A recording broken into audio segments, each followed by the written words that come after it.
I want to go in and listen to Governor Gavin Newsom. What's happening right now is very different than anything we've seen before. On Saturday morning, when federal agents jumped out of an unmarked van near a Home Depot parking lot, they began grabbing people, a deliberate targeting of a heavily Latino suburb. A similar scene played out when a clothing company was raided downtown.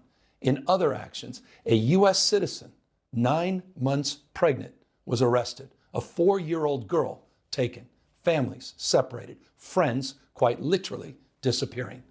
In response, everyday Angelenos came out to exercise their constitutional right to free speech and assembly, to protest their government's actions.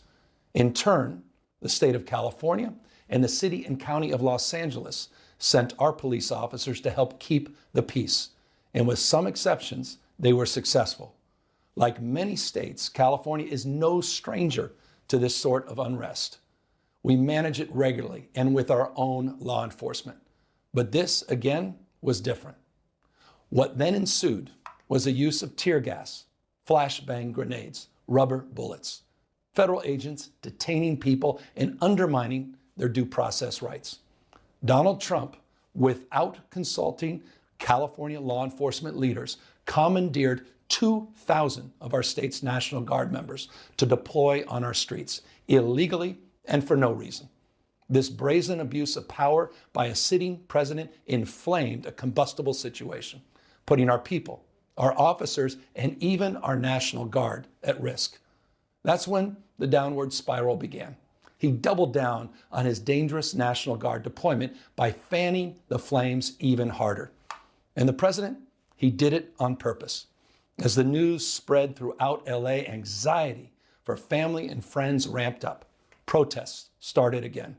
By night, several dozen lawbreakers became violent and destructive. They vandalized property. They tried to assault police officers. Many of you have seen the video clips of cars burning on cable news. If you incite violence, I want to be clear about this. If you incite violence or destroy our communities, you're going to be held to account. That kind of criminal behavior will not be tolerated, full stop. Already more than 220 people have been arrested, and we're reviewing tapes to build additional cases, and people will be prosecuted to the fullest extent of the law. Again, thanks to our law enforcement officers and the majority of Angelenos who protested peacefully, the situation was winding down and was concentrated in just a few square blocks downtown. But that's not what Donald Trump wanted. He again chose escalation. He chose more force. He chose theatrics over public safety. He federalized another 2,000 Guard members. He deployed more than 700 active U.S. Marines. These are the men and women trained for foreign combat, not domestic law enforcement. We honor their service. We honor their bravery. But we do not want our streets militarized by our own armed forces, not in LA, not in California, not anywhere. We're seeing unmarked cars in school parking lots, kids afraid of attending their own graduation. Trump is pulling a military dragnet all across Los Angeles, well beyond his stated intent to just go after violent and serious criminals. His agents are arresting dishwashers, gardeners, day laborers, and seamstresses. That's just weakness masquerading as strength. Donald Trump's government isn't protecting our communities. They're traumatizing our communities. And that seems to be the entire point. California will keep fighting. It will keep fighting on behalf of our people, all of our people, including in the courts. Just yesterday, we filed a legal challenge to Donald Trump's reckless deployment of American troops to a major American city. Today, we sought an emergency court order to stop the use of the American military to engage in law enforcement activities across Los Angeles. If some of us could be snatched off the streets without a warrant, based only on suspicion or skin color, then none of us are safe. Authoritarian regimes begin by targeting people who are least able to defend themselves, but they do not stop there. Trump and his loyalists, they thrive on division because it allows them to take more power and exert even more control. And by the way, Trump, he's not opposed to lawlessness and violence as long as it serves him. What more evidence do we need than January 6th? Ask everyone. Take time, reflect on this perilous moment. A president who wants to be bound by no law or constitution, perpetuating a unified assault on American traditions. This is a president who in just over 140 days has fired government watchdogs that could hold him accountable for corruption and fraud. He's declared a war on culture, on history, on science, on knowledge itself. Databases, quite literally, are vanishing. He's delegitimizing news organizations, and he's assaulting the First Amendment. And the threat of defunding them, at threat, he's dictating what universities themselves can teach. He's targeting law firms and the judicial branch that are the foundations of an orderly and civil society. He's calling for a sitting governor to be arrested for no other reason than to, in his own words, for getting elected. And we all know this Saturday, he's ordering our American heroes, the United States military, and forcing them to put on a vulgar display to celebrate his birthday, just as other failed dictators have done in the past. Look, this isn't just about protests here in Los Angeles. When Donald Trump sought blanket authority to commandeer the National Guard, he made that order apply to every state in this nation. This is about all of us. This is about you. California may be first, but it clearly will not end here. Other states are next. Democracy is next. Democracy is under assault before our eyes. This moment we have feared has arrived. He's taking a wrecking ball to our founding fathers' historic project. 3 co-equal branches of independent government.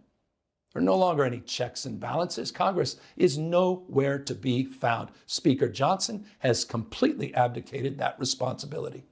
The rule of law has increasingly been given way to the rule of Don. The founding fathers, they didn't live and die to see this kind of moment. It's time for all of us to stand up. Justice Brandeis, he said it best. In a democracy, the most important office, with all due respect, Mr. President, is not the presidency, and it's certainly not governor. The most important office is office of citizen. At this moment, we all need to stand up and be held to account, a higher level of accountability. If you exercise your First Amendment rights, please, please do it peacefully. I know many of you are feeling deep anxiety, stress, and fear, but I want you to know that you are the antidote to that fear and that anxiety. What Donald Trump wants most is your fealty, your silence to be complicit in this moment. Do not give in to him. That was a blistering speech there from the California governor, Gavin Newsom, responding after days of back and forth between his state and Los Angeles specifically, and the White House and President Trump, including comments that the president has made saying that if he was his border czar, he would have Governor Newsom arrested, something that the governor there invoked as he was essentially referencing not only what we've been seeing play out in Los Angeles, which he was plenty critical of, including Trump bypassing the governor there to deploy the National Guard, also sending hundreds of Marines to Los Angeles. He also invoked the fact that he had implied having him arrested, the president's upcoming military parade that he's having here in Washington, his fight with Harvard, and he warned other states in that speech that, quote, other states are next. He said that Donald Trump is not opposed to lawlessness, and he invoked what happened on January 6th.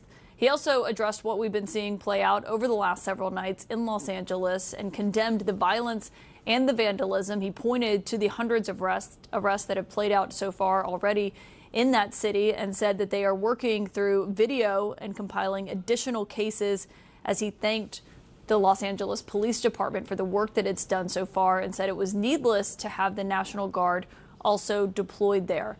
Those were notable comments coming from the governor after a vicious back and forth between President Trump and Governor Newsom, as he has repeatedly criticized the job that Newsom has done and said if it was not for him sending in the National Guard, that Los Angeles would be burning to the ground.